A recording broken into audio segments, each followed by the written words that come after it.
La philosophie peut-elle être utile dans l'entreprise? Thèse, habitué à raisonner, le philosophe peut mettre ses compétences au service des entreprises.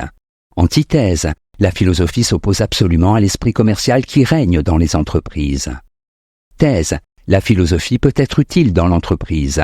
En effet, les entreprises ne sont pas seulement des machines à faire du profit. Elles sont des communautés humaines qui ont besoin de donner un sens et des normes morales. Le raisonnement philosophique peut également leur être utile. Premier argument, les entreprises ont besoin d'éthique.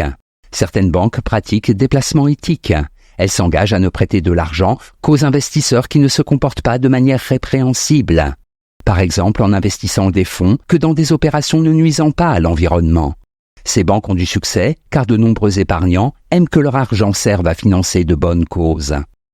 Deuxième argument, les entreprises ont besoin de sens. Les entreprises ne sont pas seulement des machines à profit, elles sont aussi des communautés humaines, et comme telles, ont besoin de réfléchir au sens de leur action et à leur raison d'être. Les collaborateurs ne peuvent être performants que s'ils se sentent bien dans leur peau. S'ils ont l'impression que par-delà leur salaire, l'entreprise donne aussi un sens à leur vie. Troisième argument, la raison peut s'appliquer à l'entreprise.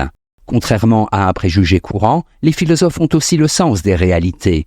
Leur esprit analytique peut parfaitement s'adapter aux problèmes concrets de l'entreprise. Créatifs, habitués au questionnement, capables de prendre du recul, ils sont susceptibles de trouver de nouvelles solutions, de nouvelles stratégies, de nouvelles manières de fonctionner. En bref, les entreprises ont besoin de morale, de sens et de sain raisonnement.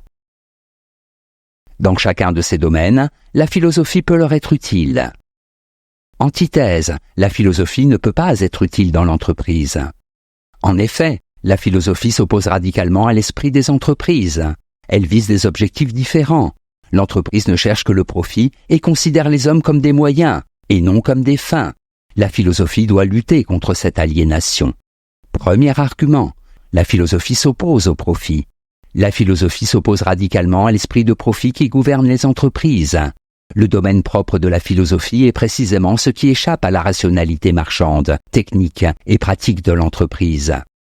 La liberté de l'homme, le sens de son existence, la définition de la morale, toutes choses dont les agents économiques n'ont que faire. Deuxième argument, l'entreprise aliène les employés. L'entreprise est une machine à faire du profit qui utilise les hommes et les femmes comme des rouages. Les employés sont réduits à leur travail et à leurs fonctions. C'est donc le lieu par excellence de l'aliénation. La philosophie ne doit pas se compromettre avec elle. Si la philosophie prend l'entreprise comme objet de réflexion, c'est uniquement pour la critiquer et pour dire comment échapper à son emprise. Troisième argument, le philosophe ne peut s'adapter à l'entreprise. Le philosophe n'a au fond aucune utilité pratique. Sa raison d'être est la réflexion désintéressée. Par ailleurs, il n'est pas sûr qu'il puisse s'adapter à la mentalité de l'entreprise. Il n'a aucune compétence technique. Le travail dans l'entreprise exige que l'on abandonne toute considération extérieure à ses objectifs commerciaux, que l'on mette des œillères à sa pensée. En bref, la philosophie et l'entreprise poursuivent des buts radicalement différents. La philosophie ne doit pas se mettre au service de l'entreprise, mais en faire la critique. Synthèse. L'activité propre de la philosophie, c'est la spéculation désintéressée, la culture des idées, la réflexion sur le sens de la vie humaine et de la société. Il est clair que de telles préoccupations sont incompatibles avec la fonction de l'entreprise qui vise l'intérêt, le profit à court terme, l'utilité pratique, la productivité, l'expansion incessante. Le philosophe veut des hommes libres et autonomes, pouvant se déterminer eux-mêmes.